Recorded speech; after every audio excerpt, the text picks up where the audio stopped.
गीता के 6वें अध्याय में ये सब कुछ मैंने बहुत डिटेल में समझाया। जब किसी की बातें हमको कड़वी लगती हैं तो मैं कई बार इस ध्यान को करती हूँ। मैंने बौद्ध धर्म में इस ध्यान को किया है, क्योंकि वहां पर कोई अवलंब नहीं है। वहां पर कोई कृष्ण नहीं है कि उसके सामने जाकर रो दूं और बोलूं, हे भगवान कृष्ण, तुमने क्या माया का खेल किया है कि देखो मेरे साथ ये बिहेव कर रहे हैं, तुम भी तो इन्हीं के अंदर हो ना, तो तुम उनके थ्रू मेरे लिए ऐसा गलत क्यों कर रहे हो। ऐसा मैं कृष्ण को बोल नहीं सकती थी बुद्ध में, जब मैं बुद्धिज्म प्रैक्टिस कर रही थी, क्योंकि कृष्ण नहीं है ना। प्रैक्टिस वही थी मेरी कि वो जो जो मैंने बनाया वो सबको निकालना है। तो दर्द अगर हो रहा है तो उस दर्द को कैसे कैसे उसको सहा जाए या उससे कैसे ऊपर उठा जाए। शरीर का दर्द होता था, बैठे बैठे ध्यान में बैठे हैं, घुटने में दर्द होने लगा 45 मिनट के बाद। तो मेरे गुरु बोलते हैं, कहाँ दर्द हो रहा है। बोले घुटने में। घुटने में कहाँ। बोलूंगी अरे घुटने में हो रहा है ना, नी कैप जहाँ होता है वहां पर। बोले नी कैप में किसमें, चमड़ी में, उसके मांसपेशियों में नहीं, हड्डी में नहीं, बोन मैरो में नहीं, तो किधर। तो ऐसे जब हम एक एक चीज पर जब ध्यान करने लगते हैं ना कि दर्द जिसको हम दर्द मान रहे हैं वो दर्द हो किधर रहा है। फिर जब दर्द वहां ध्यान जाता है तो पता चलता है दर्द कोई और हो रहा है। फिर बोलते अच्छा वहां कहाँ हो रहा है बता। ऐसे ही बता। करते करते समझ में आने लगा कि दर्द जो हो रहा है वो मन में हो रहा है। मन ने किसी तरह से मन ऐसा ट्रेन हो चुका था कि 45 मिनट हुआ नहीं कि वो मन अपने आप एक ऑटो सजेशन देता है, उठ जा साधना से, दर्द हो रहा है। मन के खेल मैंने देखे भाई, क्या मन खेल खेलता है, वाह। उस मन को मैंने ट्रेन करके रखा हुआ है, मेरा ही मन है, मेरे मेरे साथ खेल खेल रहा है, वाह। आनंद आता था मुझे बहुत कि 45 मिनट में ऑटो सजेशन, पैर में दर्द है उठ जा। फिर मन को मैंने साधना शुरू किया, मैंने कहा चुप, आज तो 1.25 घंटे के पहले उठेंगे नहीं। अरे जो मन ऐसे मतलब अंदर से जो पुश करता था कि उठ जा उठ जा उठ जा। तो कभी कभी मन को ही देखती तो हमको बोला जाता था मन को देख, तो मन को लगाते थे। अब मन को देखने बैठे ना तो मन फिर चुप। मन लेकिन इतना पतला है, गीता में अर्जुन बोलते हैं हवा के जैसे, वो कैसे निकलता था। फिर आके शुरू, उठ जा उठ जा, दर्द हो रहा है दर्द हो रहा है। ये तो शरीर के दर्द की बात थी, चलो इसको तो हम काबू कर लेते थे। फिर मन को पता चल गया इसके साथ बात करके फायदा नहीं है, ये आज मेरे को 1.25 घंटा रखड़ाएगी, फिर कल मेरे को 2 घंटा रखड़ाएगी, फिर मेरे को 3 घंटा रखड़ाएगी। मन को पता चल गया 3 घंटा मेरे को चुप ही बैठना है। इसको बोलते हैं मन को साधना, ये है साधना। इसने मन साधा, उसने सब साधा। ये तो ठीक था, शारीरिक तो ठीक था। कठिन जो दर्द होता है वो होता है जब किसी ने दिलों पर शब्दों के बाण भेदे हो तो, हाय हाय, that pain is the pen.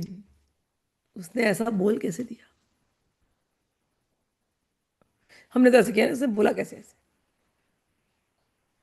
वो बंदा बंदी नहीं है लेकिन वो दर्द तो है, घायल तो हम हो ही गए शब्दों से। वो दिखता भी नहीं है वो घायल, वो घाव कहीं बाहर कि उसको बाम लगाया जाए, कुछ भी नहीं, वो अंदर ही अंदर है। उस पर काम करना होता है। अब भी अब कोई कृष्ण नहीं है, कोई ललिता नहीं है, कोई काली नहीं है कि जाके बोलूं काली उसको जाके बता, उसको सद्बुद्धि दे। कोई काली नहीं है। It is me alone who has to handle my own pain. और वो पेन का स्रोत कहाँ है, मन में। ये समझ गया था। मेरे गुरु वही समझाते थे कि तू किससे चिढ़ रही है। जिस व्यक्ति ने कुछ बोला वो व्यक्ति आज नहीं है, उसकी छवि मात्र है, उस छवि से चिढ़ रही है तू। ओके, तो बेवकूफ कौन है।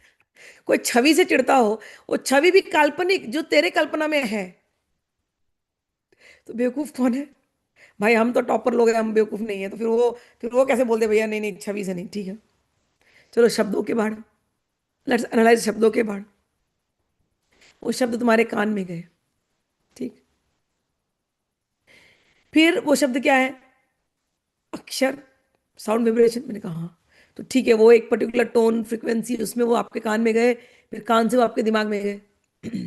कि दिमाग में आपका ब्रेन का एक हिस्सा खुला, क्या शब्द है, उसने मुझे ऐसा बोला, वैसा बोला, ये बोला, वो बोला। अब दिमाग के उस हिस्से ने ना एक ट्रिगर किया मन को, बुरी बात बोली, तुम्हें बुरा बोला, तुम्हें बुरा बोला। अब उस मन ने एक ट्रिगर किया, पूरा एक केमिकल टॉक्सिन हमारे पूरे बॉडी के अंदर चला गया। पूरे एनालिसिस में ये निकला, मन ने ये बात मान ली कि ये शब्द जो मेरे कान में गए, वो शब्द खराब शब्द है, उसकी वाइब्रेशन खराब है, वो शब्द अच्छे शब्द नहीं है, वो मेरे लिए बोला गया, वो शब्द अच्छे नहीं है। तो मन ने वो फीलिंग, वो शब्द की वो फीलिंग, उसको जाकर के सबकॉन्शियस माइंड में स्टोर कर लिया। और वो जब सबकॉन्शियस माइंड में स्टोर किया, उस व्यक्ति का इमेज और उस व्यक्ति के शब्द, उसको सबकॉन्शियस माइंड में स्टोर करके रख लिया। किसने किया? मैंने अलाउ किया रहने के लिए। वो बन गए द्वेष के संस्कार। और सेम में अगर किसी ने आपकी तारीफ कर दी, वाह स्मिता जी आप तो क्या है भाई, ये आदमी क्या है, वाह मेरी तारीफ करी, वाह। था कि वो तारीफ में भी वही शब्द है, कानों के अंदर जान है। और बार बार कल्पना में उसी व्यक्ति का पिक्चर आ रहा है, वाह मेरी तारीफ करी, वाह मेरी तारीफ करी। वो व्यक्ति भी कल्पना, वो शब्द भी केवल साउंड वाइब्रेशन है। वो जाए दिमाग के अंदर और फिर बुद्धि ने बोला रे वाह क्या अच्छे शब्द बोले, फिर मन को बोला रे वाह अच्छे शब्द बोले, फिर वो मन ने पूरे पूरे बॉडी में अच्छे अच्छे हार्मोन, ऑक्सीटोसिन, डोपामाइन, जो भी बोलो तुम, सब सब सब रिलीज कर दिया। वाह I feel so good, adrenaline rush, वाह डोप फुल। और उससे हमको वो काल्पनिक व्यक्ति जो भी है, जिस जो इमेज हमने डाल के रखी हुई है, और उन शब्दों से हमको प्यार हो गया। उस प्यार से हमको जिसको कहते हैं राग, फिर हमने उस राग वाले भावना को अपने सबकॉन्शियस में डाल दिया। किसने डाला? हमने। यहाँ कौन काली है, यहाँ कौन कृष्ण है, यहाँ कौन बगलाम की, इस साधना की वही बड़ी बात थी। कोई नहीं जिस जो सफाई कर सके। ये केवल अपने आप को रातों दिन देखने की साधना थी। किसने डाला वो राग का बीज, किसने डाला द्वेष का बीज? तूने स्वयं ने। किससे राग है, किससे द्वेष है? वो व्यक्ति भी एग्जिस्ट नहीं करता।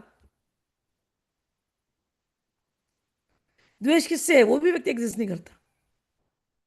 और राग और द्वेष जिससे निकल रहा है, क्या वो शब्द, शब्द जिसको तुम शब्द बोल रहे हो, वो केवल साउंड फ्रिक्वेंसी है, साउंड वाइब्रेशन है।